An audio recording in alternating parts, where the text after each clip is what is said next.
Today we're going to be taking a look at the Spaz 12, also known as the Reclaimer 18 here in Modern Warfare Zombies. This thing was actually pretty fun and kind of a boss to leader, I will admit. We're going to be doing some testing with this thing against some HVTs in the second tier zone. We're going to be going into the red tier zone, dealing with some mega abominations, and then we're going to go do the Season 2 Reloaded Dark Aether, basically putting this thing through all of the ropes. So if you guys are into zombies content or anything Call of Duty, consider rocking the hell out of that like button for me and subscribing to the channel. We're getting so much closer to that 20,000 subscriber goal, and I cannot thank you guys enough for all the support. And again, this video is sponsored by you guys. All of your likes, shares, and comments and everything really does keep this channel moving. If you guys do want to take that little extra step to make sure that I can continuously do this every single day, we do have that YouTube join button down there. Big shout out to all of my channel members. You guys are the absolute backbone of this channel. With that, on to the video. To start this thing off, we did bring in a legendary Aether tool and a flawless crystal. Man, I'll need to see what this thing is doing at its maximum potential. I've already been hearing from some people that this thing does pretty well against bosses. The very first thing that we did was we went into the second tier zone and tested it out against a couple of HVTs, and what do you know, against the Mangler and against the Mimic it only took us 2 shots with the pump. The shotgun does have 2 firing modes, but I would just recommend you keeping it in the pump action. That is going to give you a little bit more power. Another thing that I would highly recommend is, if you are going to rock this shotgun, is be sure to put the slug rounds in it. It really doesn't matter how else you really build out the shotgun, that's just where all of your power is really going to be coming from. Just like with the Lockwood 680 and all the other shotguns, when you add on the slug rounds and then you pack a punch them, it's going to be multiplying that single shot into like a bunch of these things, so it makes them really powerful. Now, when I was hanging out in tier 3, I was trying to grab a bounty contract, but there were so many people out there in this game, it was actually impossible. I actually had a guy, I was running for this contract and I was right there at it. He jumped in with a Scorcher, landed in right in front of me and grabbed it. It's just like, man, you suck. Now, I have to admit, there has been probably times that I've stolen contracts that somebody else was going for, but honestly, there's been so many times where if I see that somebody is right next to a contract and they're clearly going to grab it, but I know that I could just drop right in front of them and do it, I usually don't do it and just let them grab it. I mean, it's not too terribly hard to just be a decent human being, but I don't know, apparently to some people it is. The HVTs in the red tier zone was kind of a no-go, but I did end up testing it against a couple of mega abominations, and I was actually pretty surprised on this one. And if we had mega holding, I could definitely see this thing handling way better. The Spaz 12 does take off the heads of the mega abominations surprisingly fast. You do just have to land those shots right in the mouth. It also handled all those red zone zombies really well, even the armored ones. I mean, you're practically just one-shotting these things. The only problem I would say you have with this shotgun is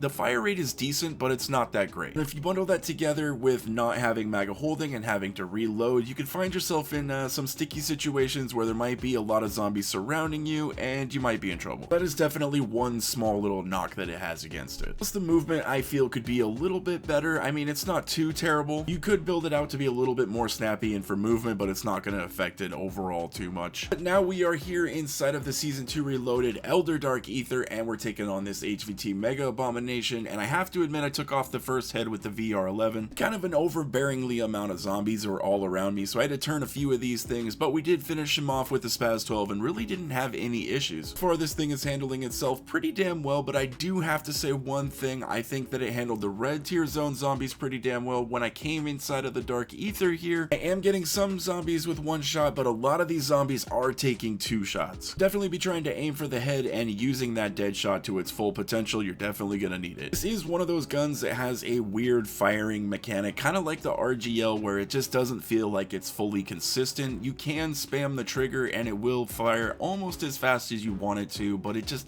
sometimes, every once in a while, it feels like it just likes to jam up and it won't shoot for a second. I know you guys know what I'm talking about. I may not be explaining it at the 100% best, but I know you guys know what I'm talking about. I'll just be sitting there firing, spamming the trigger, and everything's going smoothly, and then all of a sudden it's just like there's a hiccup in the firing. I don't know what happens. Every once in a while you do gotta be wary of that. As you guys can see here in the Outlast contract, it is taking us about 2 shots with a lot of these zombies in here. Some are going down with a single shot, but these Elder Dark Aether zombies are a little bit tougher. But these Manglers and the Disciples that were walking around in here absolutely stood no chance. I mean, just a couple of shots and these things went down almost instantly. Definitely one of the areas where this thing shines is taking down bosses for sure. I don't know if it's necessarily the greatest gun to be using against zombies or just like big hordes of zombies or doing contracts like this specifically. But overall, it is a good weapon, but I do have to say another thing that does hold it back a little bit is I think that mega holding would just make this gun excellent, which is a little bit of a knock on it. But I do have to say it's not absolutely necessary. Hell, we didn't have it here and we were able to do the Elder Dark Aether completely completely by ourselves and we really didn't have any issues. If you want to hang out inside of the red tier zone, you can definitely do that. I would just say if you are running solo, just make sure that you are a little bit confident in what you're doing and watch your surroundings, because I have a feeling with this thing it might be a little bit easier to get overrun. Definitely far from what I would consider to be like the best gun in the game, but I think it's one of the better guns in the game just because of, I mean, its capability of taking out the bosses and stuff I think is awesome. There's definitely a lot worse weapons that you can rock in this game, that's for sure. I say that this gun is completely broken and OP?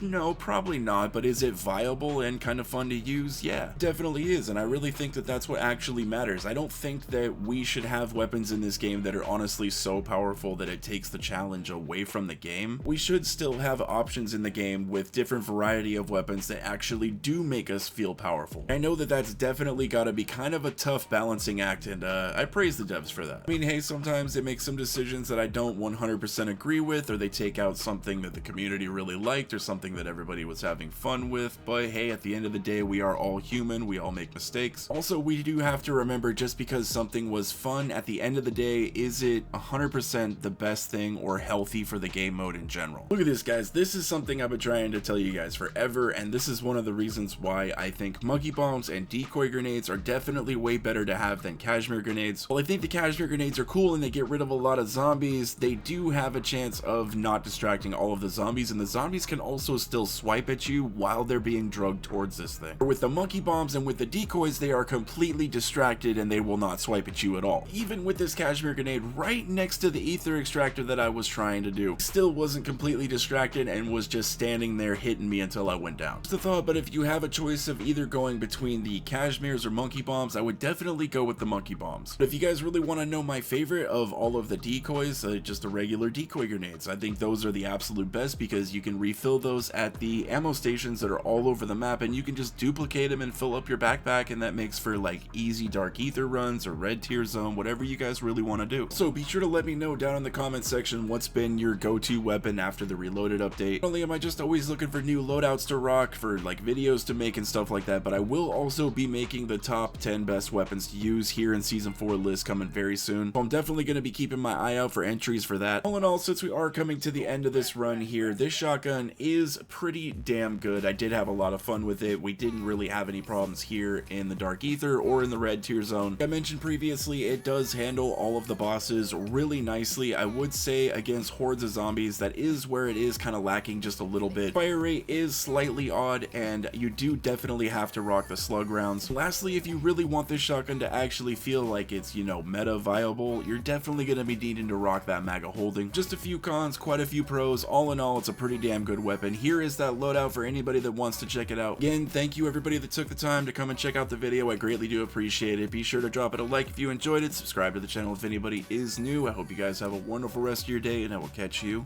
in the next one.